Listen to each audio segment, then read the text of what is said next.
George Sand portait un nom d'homme, mais était une femme. Eh bien, lui, c'est l'inverse. Il porte un nom de femme, mais il s'agit bien d'un homme. S'il partage avec George Sand une belle langue classique et le statut aussi de grand écrivain, la comparaison s'arrête là. Lui, il est algérien, officier dans l'armée algérienne qu'il a quitté en 2000 au grade de commandant pour se consacrer à sa vocation, l'écriture. On lui doit notamment la trilogie Les Hirondelles de Kaboul, L'attentat et les sirènes de Bagdad. Ce fabuleux roman, Ce que le jour doit à la nuit. Il est reconnu comme l'un des plus grands écrivains algériens. J'ai le très grand plaisir d'accueillir dans VIP Yasmina Khadra. Bonjour à vous. Bonjour. Alors c'est vrai que on se dit, tiens, Yasmina Khadra, on va s'attendre à voir une femme. On sait depuis quelques années déjà que vous n'êtes pas une femme. Est-ce qu'on peut expliquer tout de suite pourquoi vous en êtes venue à employer non seulement un pseudonyme, mais en plus un pseudonyme féminin? Oh, sincèrement, c'est une longue histoire, mais ça a été un choix spontané. Avant, j'écrivais sous mon vrai nom. Qui est? On va le Qui est donner. Mohamed Moursoul. J'avais écrit 6 romans et 2 recueils de nouvelles. En Algérie et en France, il y avait même un livre qui était sorti à compte d'auteur. Et voilà, j'ai commencé à avoir une petite notoriété que la hiérarchie ne voyait pas d'un bon œil. Hiérarchie militaire, hein, je vous Oui. rappelle que monsieur était dans l'armée. On reste toujours dans l'univers militaire. Et puis en 1988, l'armée m'a imposé un comité de censure que j'avais refusé. Pas oralement, mais en moi-même. Et j'avais décidé d'arrêter d'écrire. Et c'est ma femme qui m'a encouragé à poursuivre cette vocation qui est en moi depuis des siècles, parce que moi, je descends d'une tribu de poètes. Ça n'a pas été une rencontre, ça a été juste une prolongation, le prolongement de la vocation de ma tribu, qui avait pour le verbe une adoration quasi religieuse. Voilà, et c'est en 1988, j'étais obligé, pour ne pas mourir en tant qu'écrivain, d'opter pour la clandestinité. Pendant 11 années, j'ai écrit dans la clandestinité. Mais pourquoi un prénom de femme? Simplement parce que j'étais ce soir-là en opération militaire dans les maquis intégristes, parce que j'ai fait la guerre contre les intégristes en Algérie. C'est une guerre fratricide que je ne peux pas m'en vanter. Hein. C'est un grand déshonneur pour la nation algérienne de voir des frères s'entretuer. Et bien sûr, chaque soir, je me devais d'appeler ma femme au téléphone pour lui dire, histoire de lui dire, je suis toujours de ce monde. Et un soir, elle m'a dit, écoutez, écoute, tes amis français, parisiens, demandent ta carte d'identité. C'était un code, c'est-à-dire mon éditeur parisien voulait un nom. Parce que quand je lui avais envoyé le manuscrit, il n'y avait pas de nom. Il y avait juste le titre. Et je lui ai dit, bon, tu lui envoies le tien. Et c'est comme ça qu'elle a envoyé Yasmina Khadra, qui sont les prénoms de ma femme. D'accord, voilà, voilà. On a l'histoire. Par la suite, ça a été une chance inouïe de voir quand même ce choix porter en lui quelque chose de biblique. Voilà. D'un seul coup, je me suis retrouvé devant une réalité sublime qui est celle de la femme. Comment elle devrait être perçue chez nous, dans le monde arabo-musulman. Et je me suis surpris en train de... Comme ça, je me suis surpris de devenir progressivement féministe. Voilà, voilà. Alors c'est vrai que quand on suit votre œuvre, hein, on voit que vous avez une vraie admiration pour les femmes algériennes. Pour la femme en général et mon épouse en particulier. Qu'on salue au passage. Ce qui est passionnant, quand on lit votre œuvre, on reviendra d'ailleurs sur le mot de œuvre, ça je veux qu'on en parle aussi, c'est que finalement, il y a votre œuvre et puis de manière évidente ou des fois moins évidente, à travers de romans, on suit quand même aussi toute l'évolution de votre vie. Alors, il y a vraiment des récits vraiment autobiographiques, comme par exemple, alors attendez, il ne faut pas que je confonde, non, c'est l'écrivain. L'écrivain et l'imposture des mots. L'écrivain et l'imposture des mots, qui sont vraiment revendiqués hein, comme autobiographiques. Oui. Et puis la trilogie, par exemple, dont je parlais tout à l'heure, avec notamment l'attentat dedans, c'est des choses, c'est pas vous qui avez vécu ça, mais c'est des choses que vous avez malgré tout vécues parce que vous vivez dans un pays compliqué. Ça représente quoi l'Algérie aujourd'hui pour vous? Ça reste toujours mon pays, qui ne m'appartient plus, puisqu'il appartient à mes enfants et aux générations de demain. Et puis vous vivez en France, vous? Oui, mais je rentre dans 10 jours, je serai à Oran, il n'y a pas de problème. Et je compte rentrer définitivement en Algérie, parce que c'est le seul territoire où je me sens vraiment moi. Ailleurs, je ne suis qu'un exilé, y compris dans mes textes. Mais en Algérie, je suis moi et c'est ce que je souhaiterais que ce pays renaisse, non pas de ses cendres, mais de ses décombres, qu'il se relève de ses décombres et qu'il incarne toutes les aspirations de la jeunesse et des générations de demain, à savoir une nation vivable, hospitalière, généreuse, voilà, où l'émerveillement est possible. Voilà, d'ailleurs, c'est mon combat. Se relever des décombres, ça me fait un peu penser... Mais juste une petite chose. Dites-moi. Il n'y a pas mon expérience personnelle dans la trilogie. J'ai la chance d'avoir une double culture, occidentale et orientale. Et comme je sais de quoi il retourne chez moi, puisque je suis moi-même musulman pratiquant et je me suis surpris en train de faire la guerre à des gens qui se réclamaient de l'islam. C'est terrible, c'est monstrueux, mais c'est comme ça. Et je voyais qu'en Occident, il y avait une méconnaissance terrifiante. Et moi, je préfère l'ignorance à la méconnaissance. Parce que la méconnaissance, c'est croire savoir et ne rien savoir du tout. Il y a un proverbe africain qui dit « Celui qui ne sait pas qu'il ne sait pas est une calamité ». Et quand je vois des gens, des intellectuels, des philosophes venir sur un plateau pour défendre beaucoup plus leur image que leurs idées, ça me tue. Et je crois qu'aujourd'hui, le monde a besoin d'un minimum d'honnêteté. Voilà, et j'essaie d'être honnête à travers ce texte pour dire aux gens que nous appartenons à une même race. Et pour moi, d'ailleurs, c'est ce que j'écris dans mon prochain roman, l'Occident n'est que l'Orient d'en face. Voilà, et j'essaie d'apaiser les esprits et de prouver aux gens que la terreur n'est pas dans les autres, mais dans l'autisme dans lequel nous sommes en train de nous enfermer. Voilà, tout mon travail, c'est comme ça. J'essaie tout simplement je sais que c'est très difficile aujourd'hui d'aller au devant de la scène et déclamer quelques vers de vérité. Parce que la vérité n'est pas souhaitée aujourd'hui. Nous vivons l'époque de l'image, du spectaculaire. Tout est falsifié, tout est défiguré. Le mensonge a d'un seul coup une espèce d'aura. C'est lui qui fait avancer le monde, c'est lui qui permet aux rêves d'éclore n'importe où, même dans le chaos. Et moi, je suis contre ça. Je suis resté bédouin. Je suis né dans le Sahara. Je descends d'une famille, d'une dynastie. Les Moulsoul ont régné sur la Sahara pendant 6 siècles. Et ils ont régné par leur sagesse, par leur érudition, par leur foi, et non pas par la violence. Pendant 6 siècles, cette région a été complètement épurée des vendettas et des représailles et des guerres. C'était fantastique. Moi, je porte ça dans les veines.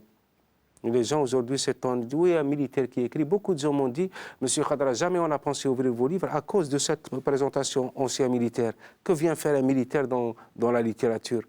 Eh bien, il vient faire exactement ce qui est en lui, c'est-à-dire concrétiser son rêve d'enfant et aller vers sa vocation. Ça, vous l'expliquez très très bien dans l'écrivain. Comment, quand vous étiez... vous avez commencé l'armée très jeune, vous aviez 9 ans, 9 chez les cadets, dans une école militaire extrêmement difficile, où on vous a beaucoup humilié. Pas que vous, hein, tous vos petits camarades, votre petit frère, votre cousin. Pas humilié, disons terrifié. Nous étions beaucoup plus terrifiés qu'humiliés, parce que quand même, on était des enfants encadrés par des caporaux, des sergents qui n'avaient ni la culture ni l'éducation nécessaire pour accompagner des enfants vers un destin. Et pourquoi je disais ça? Parce que dès que vous avez senti, vous avez compris que l'écriture était en vous et que là était votre talent, vous n'avez eu de cesse que de vous heurter à la hiérarchie militaire, avec quelques étoiles quand même qui vous ont un peu protégé, mais quelques rares personnes comme ça. Mais sinon, on sent que ça a dû être un combat. Vous voulez la vérité? Vous voulez vraiment la vérité? Comment ça? Il y a des choses qui ne sont pas vraies là-dedans? Dites-moi tout. Non, la vérité est vraie. C'est-à-dire que dans l'armée, j'étais vraiment un romancier. J'étais perçu comme un romancier et j'étais détesté pour ça. Peut-être même on s'est méfié de moi à cause de ça. Mais jamais dans l'armée, je n'ai eu le sentiment d'être complètement néantisé. Ce n'est que lorsque j'ai rejoint le milieu intellectuel parisien que j'ai découvert que vraiment on pouvait néantiser un écrivain. On pouvait l'exclure, on pouvait le falsifier, on pouvait le défigurer. À cause du côté armé, à cause de vos 36 ans de militaire? Oui, moi je pensais qu'un intellectuel, c'était quelqu'un qui allait au-delà des clichés. Dans le milieu intellectuel parisianiste, on se nourrit des clichés. On tombe de haut, hein. Ouais, je suis encore abasourdi. Une vie, c'est une histoire, et une histoire n'est pas forcément un conte de fées. Elle est quelque chose qui arrive à quelqu'un, qui le conçoit ou le déçoit, le fait ou le défait, souveraine et immuable, intransigeante et inexorable. Ce qui importe, c'est ce qu'on en tire, pas ce qu'on y laisse. Je trouve ça important de goûter la langue d'un écrivain, d'en donner quelques petits extraits comme ça, mais ce qui m'intéresse aussi, là, il y a le style et puis il y a le fond de ce que vous dites, parce que c'est tout ce qu'on ressent, très bien condensé en 5 lignes, c'est ce qu'on ressent finalement quand on lit votre œuvre. C'est cette histoire qui est la vôtre, qui n'est pas une histoire facile, hein. On ne va pas pouvoir tout raconter, Oui. mais vous avez une histoire familiale aussi qui est compliquée. Oui, je préfère la raconter moi-même. Ah ben, allez-y. Non. Je préfère la raconter moi-même dans le livre. Au lieu de laisser d'autres personnes se charger de ma biographie, je préfère raconter mon histoire moi-même. Comme ça, il n'y a pas de falsification, il n'y a pas de... Comment dirais-je, on pourrait facilement tomber dans le misérabilisme. Voilà. Moi, je voulais rester digne dans cette douleur parce que c'est elle qui m'a construit. Alors, on va expliquer un peu quelle est cette douleur. C'est d'abord déjà le fait d'avoir été envoyé Oui, comme ça chez les cadets à 9 ans. Enfermé dans une caserne. Alors que vous adoriez vos parents. Oui, j'avais toute une tribu. Je me suis retrouvé avec des orphelins de la guerre d'Algérie, la guerre de l'indépendance. Et voilà, c'était quelque chose que je ne comprenais pas. Par la suite, c'est quand même un monde qui ressemble beaucoup plus à un univers carcéral. Il y avait des promenades pour nous. Le matin, c'était le réveil à 5 heures, avec les lits qui se renversent, des cris partout. Alors imaginez un enfant de 9 ans, réveillé à 5 heures du matin, avec son matelas qui est renversé et avec des godasses qui le traquent à travers sa somnolence, parce qu'il n'est pas tout à fait réveillé. Voilà, mais quand même, ça nous a construits. Mais alors, vous parlez du côté armé. Il y a eu aussi le côté familial, avec un papa qui vous a... je suis sûre que vous n'allez pas aimer ce que je vais dire, mais qui vous a beaucoup déçu dans son comportement, notamment avec votre maman. Un papa que vous admiriez énormément et dont vous vous êtes de fait séparé, éloigné, parce que le comportement vous a échappé. Quand il a quitté votre mère, il a été reconstruire une famille ailleurs. Ça vous a énormément blessé, échappé. On sait que vous avez pardonné aujourd'hui, vous le dites. Oui, mais vous avez dû vous construire sur ça aussi. Oui, mais ça reste quand même mon père. Nous avons une relation étrange avec nos parents, nous autres les musulmans. Pour nous, après Dieu et les prophètes, il y a les parents. Et nous devons une vénération absolue à ses parents. Donc moi, je ne peux pas le juger. Il n'avait ni l'éducation, ni la culture de quelqu'un qui était capable de mesurer la portée de ses choix. Donc, il avait choisi de vivre, de mener notre vie. Il ne savait pas que c'était terrifiant pour les autres. Il était un peu dans une sorte d'égoïsme, mais je ne lui en veux pas. D'ailleurs, je n'en veux à personne. J'ai dit que pour vivre heureux, il ne faut pas vivre caché, il faut savoir vivre sans rancune. Et j'ai cette chance de ne pas avoir de rancune. Et je crois même que c'est une maladie chez moi, parce que je n'ai jamais réussi à haïr quelqu'un. Et pourtant, je veux bien haïr. Ça pourrait équilibrer les choses pour moi, mais je n'arrive pas.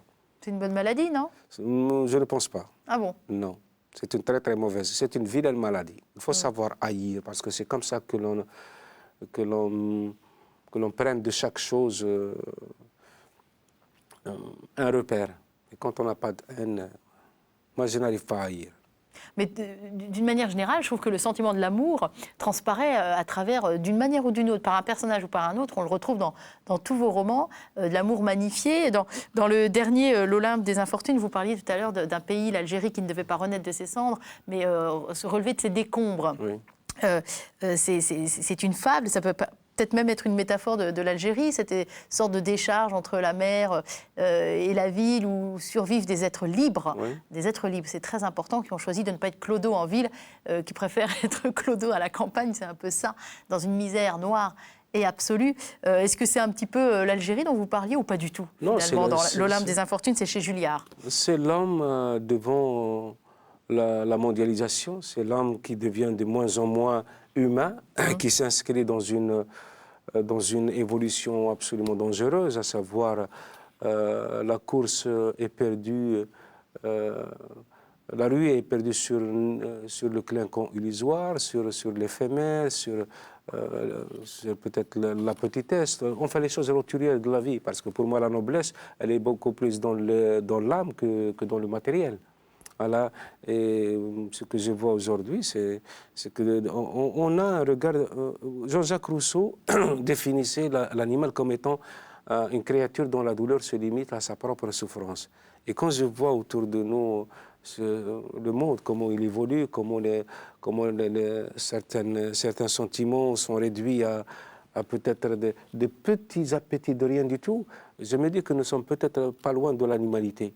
Voilà, j'ai vu des clochards, par exemple, à Tokyo, et je n'en revenais pas. Il y avait des clochards de 80 ans en plus, alors qu'on sait que les Japonais travaillent dur pour mériter une fin décente. Et voilà, je voyais dans les rues des clochards de 90 ans, je sais pas, ça m'a choqué.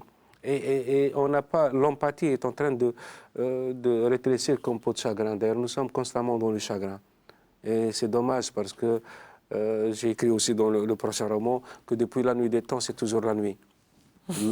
Quand est-ce que l'aube de l'humanité va-t-elle se lever pour nous tous, pour nous éclairer? Voilà, donc j'ai écrit de temps. Je suis très peiné de voir des gens comme ça. Je ne peux pas passer à côté d'un désarroi ou d'une misère sans l'emporter avec moi. C'est pas possible. Alors, ça fait 2 fois que vous parlez du prochain roman. Vous avez eu la très grande gentillesse, là c'est vraiment une exclusivité, de nous amener la première page de ce prochain livre. On va donner le titre. On a le droit de donner le titre? Oui, bien sûr. Alors, je vous laisse le donner. C'est l'équation africaine. L'équation africaine.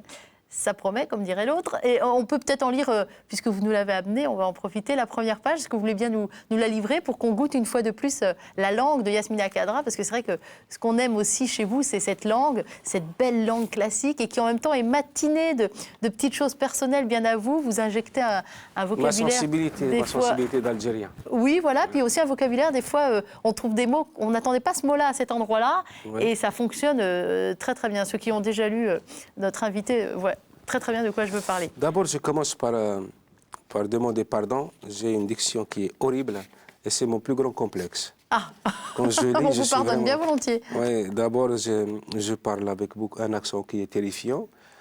Quelquefois, j'ai fait des lapsus qui sont épouvantables. Donc, je vais essayer. Donc, je demande à... Beaucoup d'indulgence, voilà. En tout cas. Bon, mon roman, l'équation africaine, commence ainsi. Lorsque j'ai rencontré l'amour, je m'étais dit, ça y est, je passe de l'existence à la vie. Et je m'étais promis de veiller à ce que ma joie demeure à jamais. Ma présence sur Terre se découvrit un sens et une vocation, et moi, une singularité. Avant, j'étais un médecin ordinaire, entamant une carrière ordinaire. Je grignotais ma part d'actualité sans réel appétit, négociant par-ci de rares conquêtes féminines aussi dénuées de passion que de traces, me contentant par là de copains de passage, que je retrouvais certains soirs au pub, et le week-end en forêt pour une gentille randonnée. Bref, de la routine à perte de vue avec de temps à autre, un événement aussi fugace et flou qu'une impression de déjà-vu, qui ne m'apportait rien de plus qu'un banal fait divers dans un journal. En rencontrant Jessica, j'ai rencontré le monde. Je dirais même que j'ai accédé à la quintessence du monde. Je voulais compter pour elle autant qu'elle comptait pour moi, mériter la moindre de ses pensées, occuper le cadet de ses soucis. Je voulais qu'elle devienne ma groupie, mon égérie, mon ambition. Je voulais tant de choses. Et Jessica les incarnait toutes. En vérité, c'était elle la star et elle occupait mon salon entier. J'étais au comble du bonheur. Il me semblait que les étés précoces naissaient dans le creux de ma main. Mon cœur battait la mesure des moments de grâce. Chaque baiser posé sur mes lèvres avait valeur de serment. Jessica était mon sismographe et ma religion. Une religion, le côté obscur des choses n'avait pas sa place, où la prophétie se résumait à une seule prière. Je t'aime. Mais depuis quelques semaines, même le vœu pieux s'était mis à douter de sa bonne foi. Jessica ne me regardait plus avec ses yeux d'antan. Je ne la reconnaissais plus. 10 ans de mariage pour m'apercevoir que quelque chose dysfonctionnait dans notre ménage, quelque chose qui refusait de me livrer ne serait-ce qu'un bout de piste pour que je puisse remonter aux sources du malentendu. Quand j'essayais de lui parler, elle sursautait et mettait une bonne minute avant de réaliser que ce n'était que moi, son mari, qui tentait de percer la carapace dans laquelle elle se verrouillait. Quand j'insistais, elle se barricadait derrière ses bras en prétextant que ce n'était pas le moment. Chaque mot, chaque soupir l'indisposait, l'éloignait un peu plus de moi. Ma femme ne m'inquiétait pas. Elle m'épouvantait. Ça promet, effectivement. Comment vous vous y prenez pour écrire? Vous avez des rites? Vous avez, genre, de 8h à midi, vous écrivez, après vous faites 1 heure de sport, après Jamais. vous mangez. Enfin bon, comment vous vous y Non, prenez? je suis un peu... je réagis en fonction de l'inspiration. D'accord, donc ça peut être n'importe où, n'importe quand, Ouais, n'importe ça peut. comment. J'ai écrit sous terre, dans des tranchées, j'ai écrit même dans des tanks, dans des hélicoptères, il n'y a pas de problème. Quand ça me vient, comme ça me mobilise. Parce que je suis complètement soumis à mon inspiration.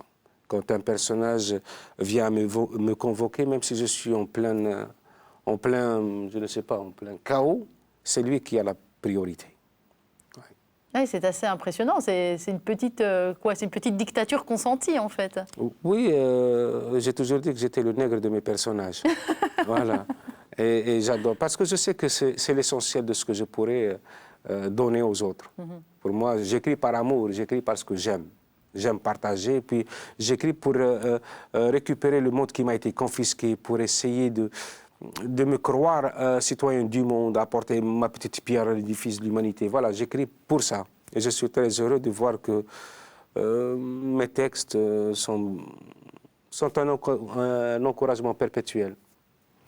Vous dites, toujours dans l'écrivain, tout de suite, je suis ce que je voulais le plus au monde, être une plume au service de la littérature, cette sublime charité humaine qui n'a d'égal que sa vulnérabilité, cette bonté suprême qui reste aujourd'hui l'ultime fortification de notre salut, le dernier bastion contre l'animalité, et qui, s'il venait à céder, ensevelirait sous ses éboulis tous les soleils du monde, et alors, bonjour la nuit. Tout est là, tout est dit. Alors la grande question que tout le monde vous pose, évidemment, votre langue natale, c'est plutôt l'arabe, Ouais. et il y a plusieurs écritures chez vous. Il y a la poésie, avec l'arabe, Oui. il y a la prose en français. Oui, pour moi, la langue arabe, c'est la langue suprême, c'est la langue supérieure de la poésie. Et la langue française, elle est faite exclusivement pour le roman. Elle n'est pas faite pour la poésie, la langue française. Si. Allez dire ça à Mais, Verlaine, à Baudelaire, aucun roman, à Victor Hugo. Pour moi, je ne suis pas polyglotte, mais j'ai le sentiment la langue française sied au roman, mieux que n'importe quelle langue dans le monde. Donc vous ne vous êtes pas posé la question, quand vous avez commencé à écrire du roman, ça a été une évidence, ça a été le français tout de suite. Ah non, j'ai commencé à écrire en arabe. Et après à traduire. Oui, à l'époque, on avait les livres pour enfants, étaient proposés en français. Mais moi, j'écrivais, je lisais en français, mais j'écrivais en arabe. J'étais même nul en français. J'étais subjugué, j'étais fasciné par la langue arabe. Je voulais devenir un poète arabe. Et pour moi, les plus grands poètes du monde, ce sont les poètes arabes. Ça, j'ai le droit de le dire, parce que j'ai lu tous les autres poètes, mais aucun n'arrive à la cheville d'un poète arabe, le Moutanabbi ou Shawqi, enfin, surtout la poésie abbasside, avec ses ivrognes, avec ses illuminés, avec ses rebelles, ont apporté à la poésie une touche cosmique. Voilà. Et ça, c'est la langue vraiment arabe qui justifie que pour vous, c'est la meilleure. Oui. Vous voulez bien nous dire un poème à vous en arabe, ou un paragraphe, ou que sais-je, qu'on entende cette belle langue? J'avais inventé pour moi un quatrain, pour mieux... Un quatrain, oui. Oui, un quatrain pour essayer de, comment dirais-je, de me relever quand un malheur me jetait à terre. D'accord, une sorte de leitmotiv que vous vous répétez quand ça va pas bien. Pour moi. Par exemple, même la poésie que je fais aujourd'hui, c'est pour mon épouse. Que je fais en arabe, c'est pour mon épouse. Et quand je lui déclame toute la générosité, toute la magnificence de ma poésie, elle me dit, quand est-ce qu'on va passer à table? Donc, selon lui, elle est fatiguée de m'entendre l'encenser comme ça, comme une... Mais bon, pour le quatrain, j'ai dit, قل رب ما أنا إلا بشر ضرير أمشي في القدر لا أعرف في الكون أكثر مما يعرفه البصر إذا قصر. Ça, je l'ai écrit pour moi. Je vais vous demander un truc horrible, c'est que je vais vous demander de nous le traduire. C'est très difficile de traduire. L'idée générale. L'idée générale, c'est à chaque fois, c'est-à-dire je me dis, Mohamed, à chaque fois que l'adversité te jette par terre, qu'elle te piétine et tout, dis-toi que tu n'es qu'une créature vulnérable qui va vers un destin qui lui échappe. Et donc, tout ce que tu vois, tout ce que tu subis, n'est rien par rapport à ce que tu ne vois pas. Parce que tout ce que tu sais de ce monde, c'est uniquement ce que ton regard te propose. Voilà, donc je me dis que là où, par exemple, lorsque je suis dans la douleur, que je crois la plus atroce, je me dis tout simplement qu'il y en a d'autres qui souffrent beaucoup plus. Voilà, et ça m'apaise un petit peu. Il ne faut pas se croire le martyr des martyrs. Il ne faut pas se piéger dans le statut de la victime expiatoire. Et à chaque fois qu'on a une souffrance quelque part, il faut se dire que d'autres souffrent beaucoup plus que nous. Et ça nous aide peut-être à redevenir humains et à développer l'empathie là où la haine est capable de se substituer à toutes nos autres approches du monde. Alors on va continuer de parler littérature, Yasmina Khadra, avec le père Geoffroy-Marie, qui est prêtre et moine de la communauté Saint-Jean, et qui a une question à vous poser, un peu surprenante. Oui. Mais je pense que vous aurez une réponse qui sera au moins tout aussi surprenante. Je vous propose que nous l'écoutions ensemble. C'est la question tombée du ciel.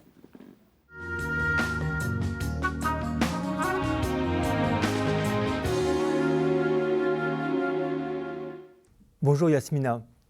Votre passion pour l'écriture et votre talent font de vous un des écrivains reconnus mondialement. Et votre style littéraire, où vous aimez manier les images, les métaphores, les décalages, me font penser aussi à ce même style dans le Nouveau Testament, spécialement les évangiles. Alors, avez-vous déjà lu les évangiles? Et que pensez-vous de leur style? Y a-t-il une scène qui particulièrement vous a touché? Alors, est-ce que vous lisez les évangiles? Est-ce que, en termes de style, ça vous parle aussi? Est-ce qu'il y a... La preuve, de temps en temps, dans certains de mes livres, il y a des extraits de la Bible. J'ai rencontré la Bible en 1987 en Espagne, à Sidi Juan. J'ai été invité par une secte, mais heureuse, hein. Ce n'est pas la secte diabolique, une secte, une association religieuse, moi et ma femme. Et on m'a proposé la Bible, mais en livre de poche, pas l'édition traditionnelle. Et j'ai adoré, j'ai adoré. Et je ne sais pas, des fois, vous savez, quand on est dans la poésie, quand on essaye d'être plus poète qu'il n'est possible de le devenir un jour, on flirte avec certaines idées un peu terrifiantes. Moi, quand j'avais, par exemple, 15 ans, je me répétais souvent, je suis venu au monde vieux de 2000 ans. Mais je ne savais pas qu'en 2000 ans, il y avait le Christ. Donc, j'ai rencontré le Christ dans la Bible. Et d'un seul coup, j'ai compris que c'était un univers qui sait parfaitement à ce que je voudrais devenir un jour. Moi, je suis un musulman pratiquant et j'adore. Je suis bien dans cette religion. J'ai dit à quelqu'un qui ne comprenait pas comment un écrivain comme moi puisse tomber dans ce cliché, dans cette appartenance un peu roturière, un peu ringarde et tout. J'ai dit, écoutez, moi j'ai une très simple définition de la religion. Si vous croyez en Dieu, vous le voyez partout. Si vous n'y croyez pas, vous ne le verrez nulle part. Donc si vous ne le voyez pas, vous êtes dans votre élément, parce que vous ne croyez pas. Mais laissez les gens croire, comme moi je laisse les gens ne pas croire. Voilà. Et ça vous a amené quoi de lire justement les évangiles, de lire la Bible, au moins en partie? Pour moi, je lisais la Bible comme un conte de fées. F-A-I-T. F-A-I-T. Voilà. Ce sont d'éternelles, d'ailleurs, des interrogations qui nous poursuivent jusqu'au jour d'aujourd'hui, à savoir ce que nous sommes par rapport aux autres. Nous avons toujours tendance à nous poser la question dans les limites les plus comment dire, réductrices de la personne. C'est-à-dire, qui sommes-nous? Non. Qui sommes-nous par rapport aux autres? Que représentent à nos yeux les autres? Ce que nous sommes capables de donner aux autres? C'est ça les vraies questions. Et je trouve que la voix de Jésus, c'est une voix qui est en chacun de nous. Et c'est pour ça qu'il a porté sa croix jusqu'à l'échafaud, simplement pour nous dire que nous sommes tous, nous empruntons tous le même chemin, sauf il y a des gens qui œuvrent pour le salut de tous et d'autres pour des choses moins généreuses. Ce que je trouve dans la Bible, c'est surtout j'aime la littérature. Oui, c'est ce que disait le père Geoffroy-Marie. Vous avez une analogie entre la façon, votre style, et un petit peu le style des évangiles qui servent aussi des images. C'est particulièrement vrai, je crois, pour l'Olympe des infortunes. Ça vous fait plaisir? Ça vous étonne? Ça vous surprend? Non, pas du tout. Non. Pour une fois qu'on entend une critique heureuse, je ne vais pas faire la bouche. D'habitude, certains essayent par tous les moyens de torpiller ce que je fais, mais le quatrain de tout à l'heure, il a aussi une résonance coranique. Moi, tout ce qui est... C'est pour ça que j'ai arrêté d'écrire, de faire la poésie en arabe, parce que j'avais peur de tomber dans cette schizophrénie qui consiste à faire d'un homme ce qu'il n'est pas. C'est-à-dire, voilà, d'un seul coup, on se prend pour un prophète ou quelque chose comme ça. Moi, j'ai toujours peur de ça. Mais pour moi, l'octave supérieure, l'excellence, je ne sais pas comment on appelle ça, c'est, on va dire l'excellence de la poésie, je la retrouve beaucoup plus dans le Coran et dans la Bible. Il y a, chaque mot vous savez la différence entre un roman et la Bible ou le Coran, c'est que dans le roman, le mot est au service d'une idée. Dans la Bible et dans le Coran, le mot est une charge, en lui-même une charge émotionnelle. Voilà. On est constamment dans l'émotion. Quand on est en train de lire le Coran ou la Bible, on est dans l'émotion. Dans le roman, on est dans le voyage, on est dans l'image, on est dans la confrontation. Bien sûr, il y a de l'émotion, mais on est surtout à travers une vision des personnages. C'est une vision assez étroite, assez petite. Alors que quand on est dans le livre ça, on est dans une image incommensurable, infinie. Voilà, on est dans l'infinitude. Quel est le mot que vous préférez en français? Le mot de la langue française ou les mots, hein. Est-ce qu'il y en a un qui vous plaît plus qu'un autre, qui résonne plus qu'un autre? Non, je ne pense pas. On m'a posé cette question plusieurs fois. Oui, j'imagine. Et quand je propose un mot, je trouve qu'il n'était pas le bon. Donc je dirais que la langue française, c'est une langue qui me comble de bonheur. J'essaie de la mériter. J'essaie toujours de la mériter. Je sais que c'est une langue d'adoption. Il faut que j'y apporte ma légitimité. Voilà, et ma légitimité, c'est d'aller toujours vers l'excellence, vers la trouvaille, vers l'aphorisme. D'ailleurs, je ne sais pas si vous avez remarqué, tout ce que j'écris est de moi. C'est-à-dire, il n'y a pas de formule courante. Moi, je crée la métaphore. Voilà, c'est ce que j'essayais d'expliquer tout à l'heure. Vous créez des formules avec des mots qu'on n'associerait pas forcément ensemble et qui fonctionnent bien. Vous réinventez un petit peu la langue française. Hein. Ce que je disais tout à l'heure. Il y a des petites phrases comme ça. C'est trop prétentieux pour moi de le penser, mais comme je ne parle pas la langue française, je n'ai commencé à parler la langue française qu'en 2001. Avant, lorsque Bernard Baron, mon éditeur chez Julliard, m'appelait au téléphone, il m'était impossible de construire une phrase banale, de lui dire « oui, je vais bien ce soir, je vais rentrer au cinéma ». C'est impossible, je ne trouvais pas les mots les plus courants parce que je n'avais pas les automatismes de cette langue. Parce que écrire et parler, ce n'est pas la même chose. Non, ce n'est pas écrire et parler. C'est que moi, j'ai passé 36 ans de ma vie dans l'armée, dans la grande muette. Et ma littérature était limitée à « oui, chef, bien chef », ou bien des mots orduriers ou quelque chose comme ça, ou des rapports. D'ailleurs, même dans nos rapports, il faut être bref, précis. Et informatif. Voilà.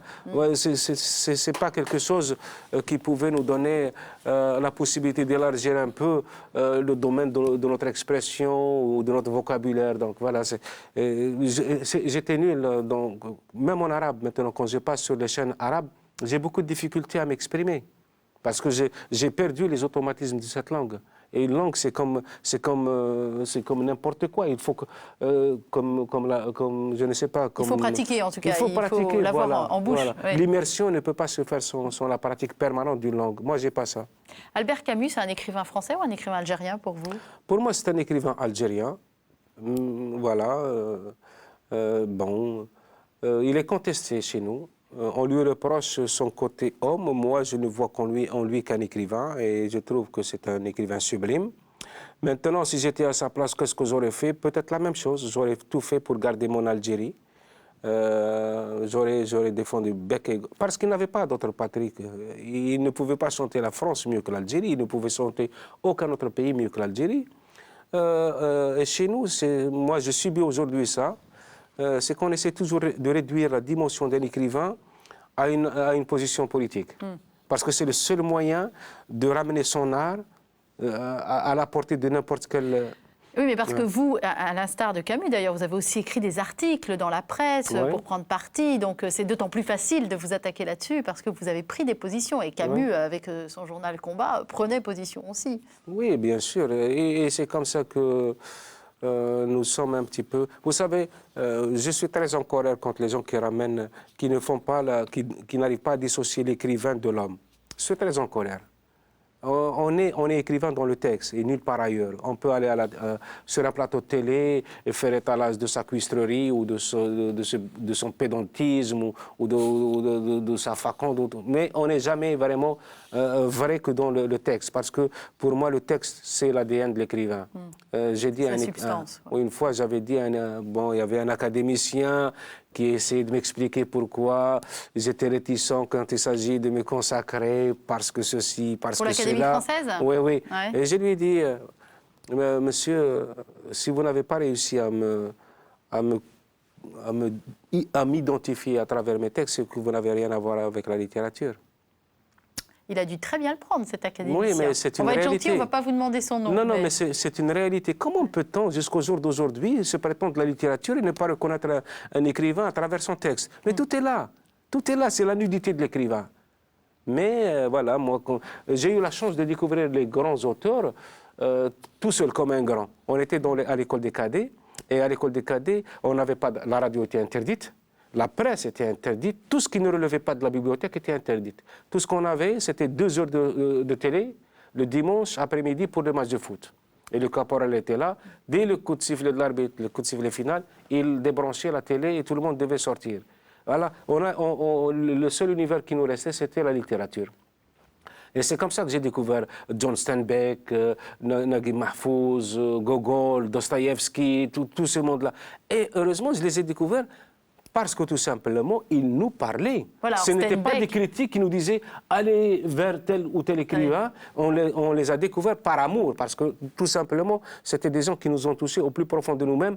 Et c'était une rencontre, une scène qui n'était pas orientée comme aujourd'hui. C'était un vrai choix que vous pouviez poser à ce niveau-là. Alors Steinbeck, c'est important que vous le citiez parce que vous le mettez dans votre panthéon aussi, à l'instar de Camus. Là, c'est un livre de Camus que vous nous avez amené, Yasmina Khadra, Nos, qui est son livre, un livre de jeunesse. Il avait 26 ans quand il l'a écrit. C'est son livre le plus lumineux. Pourquoi ce livre-là, vous? Pourquoi c'est votre livre de chevet? Pourquoi vous le lisez, relisez, le remâchez? Grâce à ce livre, j'ai découvert qu'il y avait plusieurs Algéries.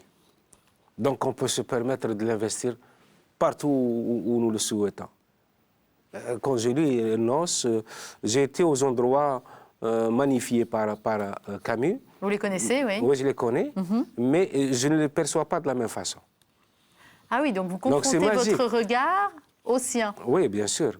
Et c'est bien que lui, il est excellé dans une Algérie qu'il était le seul à voir. Et donc, ça ne m'empêcherait pas d'exceller, entre guillemets, si j'ai les moyens, si j'en ai les moyens, dans une Algérie que moi je vois. Donc, il nous a laissé un petit peu libres. Il a libéré notre imaginaire. Quand il parle d'Oran, par exemple, Oran, c'est une ville que vous célébrez beaucoup à travers vos livres, Oran. Et puis, j'y réside depuis 1957. J'ai 53 ans. C'est presque un personnage dans vos livres, 54 ans. Voilà. Et quand je lis Oran dans l'été, je ne retrouve pas cette ville. Ni par le passé, ni celle d'aujourd'hui. Donc il y avait...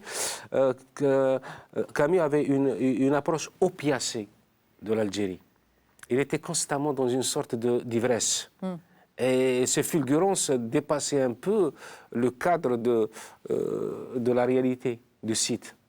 Il apportait... Il enlevait le site vrai pour y mettre le sien. Oui, le mythifier. Voilà, voilà. Et puisque c'était le sien, il essayait de le présenter comme la plus belle chose qui puisse exister au monde. Moi, j'ai un regard beaucoup plus... plus réaliste, peut-être. Plus réaliste, oui, c'est ça. Et puis, pourquoi? Parce que j'aime ce pays et je voudrais qu'il s'éveille à cet or pour peut-être accéder à ce qu'il a de meilleur en lui. On ne peut pas bercer constamment un pays qui est en train peut-être de mourir. Il faut de temps en temps le pincer, il faut le secouer. Moi, c'est ce que je fais. Je ne suis pas sûre qu'il y ait beaucoup d'académiciens de notre noble Académie française qui utilisent d'une manière courante à l'oral le mot opiacier. Je ne sais pas. Oui, je le redis mal moi-même. Non, mais c'est pour ça qu'on voit le travail que vous avez dû mener pour conquérir cette langue qui, pour Mais vous, je est suis une langue complexé, moi, quand je parle étrangère. français. Oui. Ouais. Et qui, en plus, est la langue du colonisateur, ce qui est quand même pas rien non plus Pour moi, c'est dans pas le la choix. langue de... On vous l'a reproché, hein, Non, d'ailleurs. non, pour moi, c'est pas la langue... Oui, en Algérie, je On suis vous l'a un peu beaucoup reproché en traître. Algérie d'avoir pris la Parce langue que j'écris en français, et pour eux, c'est une traîtrise. Alors que j'ai passé ma vie à défendre ce pays beaucoup plus qu'eux. Moi, j'ai passé ma vie sur les frontières à 36 faire ans la guerre. sur le front, ouais. Pas seulement la guerre des mots, mais la guerre où il m'est arrivé de ramasser des hommes à la petite cuillère autour de moi. Donc, et eux, à partir d'un bureau, ils décident de ce qui est algérien et de ce qui ne l'est pas. Comme en France, par exemple, ce débat sur la laïcité et tout. C'est comme si on essayait de voir qui était totalement français, d'autres à moitié, d'autres pas du tout. Et c'est dommage. Voilà, j'aime cette langue, ce n'est pas la langue du colon. Pour moi, Kateb Yassine qualifie la langue française de butin de guerre. Pour moi, c'est une générosité, tout simplement. Dans ce livre, il y a une toute petite phrase de Camus qui dit « Je me révolte, donc nous sommes ». Oui. Ça vous parle, cette phrase? Oui, bien sûr. Quand on se révolte, c'est que quelque part, on s'éveille à soi. On s'éveille à soi. Sinon, quand on est dans l'acceptation, dans la soumission, dans le stoïcisme crasse, c'est comme si on appartenait à un cheptel. On est dans la cheptelisation. Mais quand on se révolte, on prend conscience de sa légitimité, de sa singularité, de sa volonté de vivre autrement qu'un mouton sacrificiel. Alors, pour l'instant, vous n'êtes pas à l'Académie française. Est-ce que c'est grave? J'en suis pas sûre. Par contre, il y a quand même des reconnaissances, il y a des prix qui tombent. Il y a par exemple, voilà, Julliard, votre éditeur, qui édite ce pavé. Hein, c'est moi qui le porte. Je peux vous assurer qu'il y a du poids. C'est le poids des mots, c'est le poids des images aussi que vous transmettez avec vos mots. Œuvre, au pluriel, tome 1, ce qui laisse supposer qu'il y aura un tome 2. Et dedans, on va retrouver Les agneaux du Seigneur, À quoi rêvent les loups, Les hirondelles de Kaboul, L'attentat et les sirènes de Bagdad. On sait les livres qu'il y a eu derrière, donc on se doute bien qu'il y aura au moins un tome 2, puis sans doute un jour un tome 3. Je vous le montre sur la tranche, comme ça vous voyez un petit peu à quoi ça ressemble. C'est une reconnaissance, mais moi c'est sur le mot œuvre que je voudrais revenir. Ouais. Parce que vous nous dites tout à l'heure, vous nous avez dit, je suis soumis à l'inspiration, je suis capable d'écrire dans un tank, je suis capable d'écrire n'importe où. Vous seriez capable d'interrompre cette émission si l'inspiration vous venait pour eux. J'ai bien compris, ça n'arrivera pas. Non, mais j'ai au moins un minimum de courtoisie. Mais, et en même temps, il y a quand même l'idée de construire une œuvre. Ça veut dire que chaque titre, chaque livre est mûrement réfléchi. On n'écrit pas comme ça, pas que sous le coup de l'impulsion. Il y a une construction aussi. Moi, je suis assez admirative quand un écrivain ose affirmer « Moi, je construis une œuvre. Je construis pour la postérité. » C'est un peu ça qu'il y a derrière. Pas pour la postérité, mais j'aime faire les choses de la façon la plus élégante et la plus instructive et la plus intéressante. C'est juste par élégance que vous construisez une œuvre? J'attendais mieux. Oui, pour moi, c'est de l'élégance que d'aller vers les autres avec un maximum de travail, d'effort. Quand on est dans l'excellence, on est déjà dans l'élégance. J'essaie d'être dans l'excellence. Je ne sais pas si je suis parvenu à atteindre cet univers-là, mais j'essaie de m'améliorer de livre en livre. Je me dis qu'il y a toujours quelque chose dans la langue française qui m'échappe, qu'il va falloir chercher au plus profond d'elle-même. Voilà, et le prochain, je vous assure que ce n'est pas pour faire de la promotion ou quelque chose, mais je crois que le prochain, par exemple, je suis allé un peu plus loin dans cette quête névrotique de l'excellence. L'équation africaine, oui, le prochain livre. Oui. Et j'essaye. La postérité, c'est quoi pour moi? Je ne sais pas. La postérité, je crois que c'est l'éternité à laquelle un croyant aspire. Et elle est beaucoup plus belle que la postérité dans ce monde. Mais en même temps, je suis quelqu'un qui reste très ouvert d'esprit. Voilà, pour moi, je ne sais pas, si ce livre pouvait me survivre, ben, tant mieux, sinon c'est... Sinon quoi, c'est que ça n'en valait pas la peine? Non, sinon c'est pas grave. Je ne serai plus là pour le regretter. Quelles sont les valeurs que vous essayez de transmettre à vos 3 enfants? D'abord l'amour, la famille. Il faut que c'est très important, la famille. Ils vous ont beaucoup suivi, à la famille. Quand vous êtes parti vivre au Mexique, il y a une petite période au Mexique, ils étaient avec vous. À Aix-en-Provence, ils étaient avec vous. Paris, aujourd'hui, ils sont avec vous. Hors de question de vivre loin d'eux. C'est moi qui suis avec eux. Hein. C'est moi qui suis avec eux. Ah bon? Oui, parce que je dépends d'eux. Sans ma femme et sans mes enfants, je ne suis rien du tout. Ils ont quel âge, vos enfants? J'ai un garçon de 21 ans, il est à la Sorbonne. J'ai une fille de 18 et une autre de 11 ans. Voilà.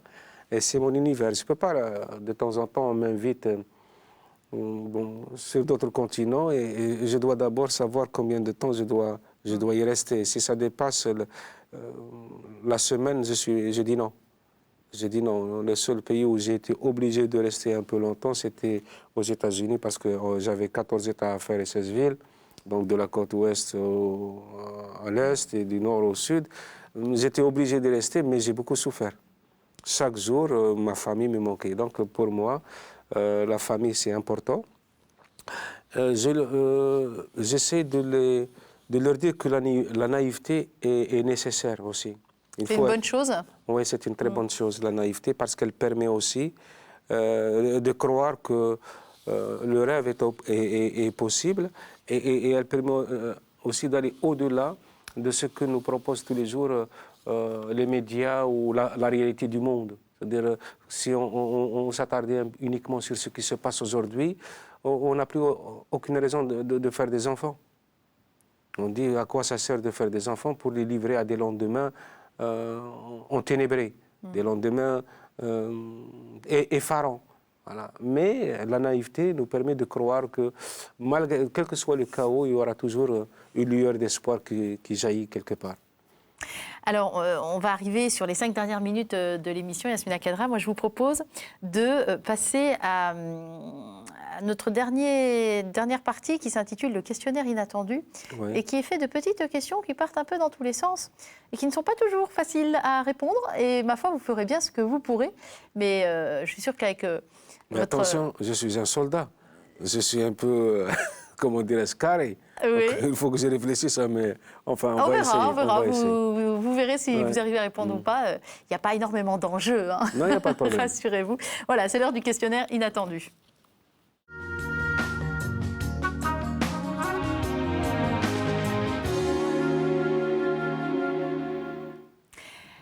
Yasmina Khadra, quel est le paysage qui parle le plus à votre âme? Celui qui vous reflète le plus intérieurement? Le paysage, est-ce qu'on peut considérer le visage d'une personne comme un paysage? Alors attendez, moi je pose des questions, puis vous amenez vos réponses. Je pense que c'est ma mère, le visage de ma mère. Ah, C'est le paysage qui me parle le plus. d'accord. De quoi avez-vous besoin pour commencer un livre? Certainement d'inspiration. Parce que le bruit ne me dérange pas, l'endroit ne me dérange pas, mais j'ai impérativement besoin d'inspiration. De quoi sont composés vos jours de joie secrète? Les gens secrets. En d'autres termes, à quoi ressemble la journée idéale de Yasmina Khadra? Je vais peut-être vous décevoir, mais ma journée, je suis à la maison, il pleut dehors, donc je n'ai pas envie de sortir. Et ma fille vient se coincer sous mon aisselle. Ça, c'est ma féerie. Ah, c'est marrant, il n'y a pas d'écriture. Non. Ah non, si ma femme me demandait d'arrêter d'écrire parce que mes voyages, mes déplacements lui causent problème, j'arrêterai tout de suite. Tout de suite, immédiatement. Si ma fille me dit « Papa, arrête d'écrire parce que je suis malheureuse », j'arrête tout de suite. Et après, c'est vous qui serez malheureux. Non, non, non, je ne serai pas. Peut-être, certainement, mais pas ma fille, jamais. Quel est d'après vous le talent de l'enfance? Le rêve. Le rêve. Si on vous laissait choisir le personnage à mettre sur un billet de banque, vous choisiriez qui comme... Commissaire Loeb. Alors, il faut expliquer qui c'est, parce que sinon... C'est mon personnage. Ceux qui ne vous ont pas lu ne vont pas connaître. C'est mon personnage, c'est Brahim Loeb, commissaire à Alger, et qui est pour moi l'incarnation de la droiture dans un monde retors, dans un monde ingrat aussi, surtout. Donc voilà, pour moi, la droiture, c'est cet homme. Voilà, parce qu'il y a du polar aussi chez Yasmina Khadra. Je vous ai dit qu'il y avait plusieurs sortes d'écriture. Dernière question, que serez-vous heureux d'avoir accompli à la fin de votre vie? Avoir été un mari fidèle et un père affectueux. Voilà, c'est le plus important. Et maintenant... Tout le reste n'est que garniture. On a bien compris. Si je vous dis clair-obscur, ça vous parle? Oui, ça me rappelle un peu le coucher de soleil dans mon pays. Ouais. Alors c'est aussi autre chose, hein. Clair-obscur, c'est un recueil de nouvelles. Ouais. Vous allez nous l'expliquer vous-même, pourquoi vous vous êtes associé à la cause.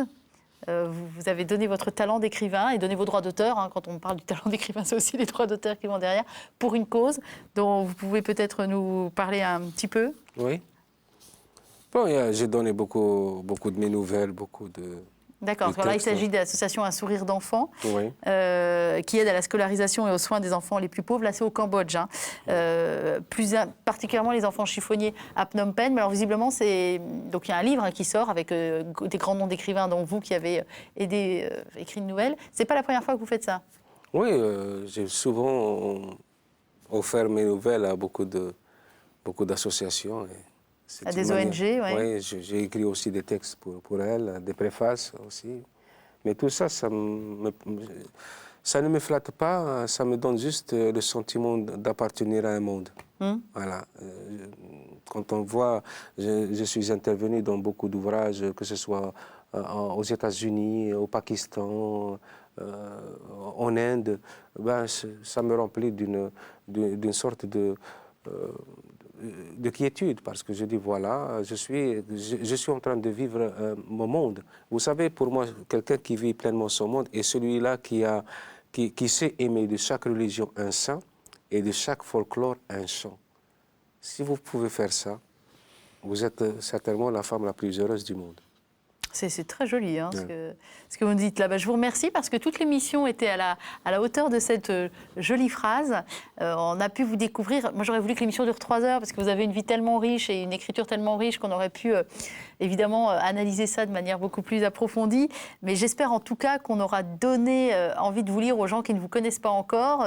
Et puis que ceux qui vous connaissent déjà, bon, eux, c'est fait. Hein, ils attendent le prochain roman. C'est à moi de vous dire merci parce que c'est la première fois qu'on invite l'être humain sur un plateau de télé. Avant, c'était juste pour répondre à certains clichés politiques ou voilà, on a réduit le travail d'un écrivain à une position politique ou ça me dérangeait beaucoup. Mais moi, je suis très heureux de parler de l'homme que je suis. Eh ben, on était heureux en tout cas d'en entendre parler nous aussi. On vous souhaite encore beaucoup de très belles années d'amour avec votre famille et d'écriture. Et moi, je vous laisse avec cette citation d'un écrivain aussi à sa manière, parce qu'il écrit son journal. Il s'agit de mon confrère Jacques Chancel. Et je vous la livre aussi en réflexion. L'avenir est lumineux puisqu'il dépend de nous. À méditer. Au revoir.